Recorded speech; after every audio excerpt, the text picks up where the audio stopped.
You think credit cards are free money. You think rewards points are a gift. You think paying the minimum balance is fine. Let me tell you something. Nobody at your bank will ever say out loud. Credit cards are one of the most sophisticated wealth transfer systems ever invented, and they're designed specifically to transfer your money to them. Today, I'm going to show you exactly how it works. And by the end of this video, you'll never look at that little piece of plastic the same way again. Let's start with the minimum payment. That little number at the bottom of your statement that feels so harmless. $25, $35. That's manageable, right? Here's what they don't tell you. If you carry a $5,000 balance on a card charging 24% interest, which is pretty standard right now in the US and UK, and you only make the minimum payment every month, it will take you over 17 years to pay it off, and you'll pay nearly $7,000 in interest alone. On a $5,000 balance, you basically bought it twice. The minimum payment isn't there to help you. It's designed to keep you in debt. Just comfortable enough that you don't panic, but just deep enough that you keep paying interest forever. This is not an accident. This is the business model.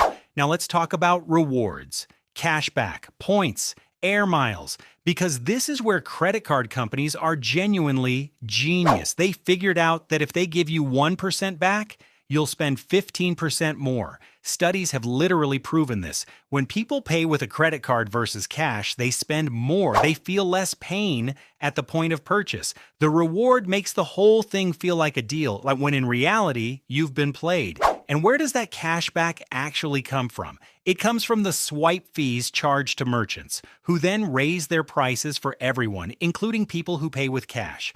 The reward system is partially funded by people who are too poor to qualify for the good credit cards. Let that sink in for a second.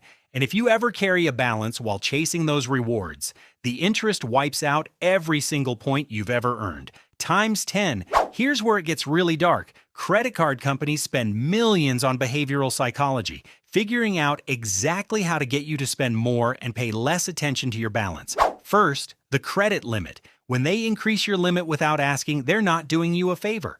They're expanding the ceiling of how much debt you can fall into. Research shows people unconsciously treat higher limits as permission to spend more. Second, the statement date versus the due date.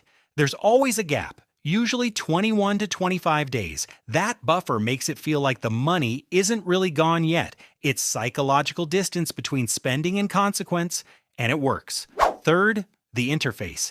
Your banking app is designed to show you your available credit front and center, not your total debt, not how much interest you've paid this year. They don't want you thinking about that number. They want you thinking about how much you have left to spend. Here's the thing that really gets me. We're living in a cost of living crisis. Groceries are up. Rent is brutal. Energy bills have been savage. And what do people reach for when they're stretched too thin? The credit card, because sometimes there's genuinely no other option. But here's the cruel irony. The people who need credit the most get the worst terms. Higher interest rates, lower limits, more fees. Meanwhile, wealthy individuals with perfect credit scores get 0% introductory offers, premium rewards, and concierge services. The system rewards people who already don't need it and punishes people who are already struggling. That's not a bug in the system. That's the feature. Okay, I'm not here to make you burn your credit cards. Used correctly, they have their place. So here's the truth about how to actually win at this game. Rule number 1, never carry a balance. If you can't pay it in full at the end of the month, you can't afford it. Full stop. Rule number 2, ignore the minimum payment number entirely. It doesn't exist for your benefit. Rule number 3, the rewards are only worth it if you would have bought that thing anyway, with cash. If you're spending to earn points, you've already lost. And rule number 4, check your interest rate right now. Go look at it. Most people have no idea what they're actually being charged. If it's over 20%, you need a plan to clear that balance before it clears out your savings. Credit cards are a tool, but so is a chainsaw. And without the right knowledge, both will hurt you badly. If this video opened your eyes even a little bit, share it with someone who needs to hear it. A friend, a family member, anyone who's carrying a balance right now and thinks it's just fine.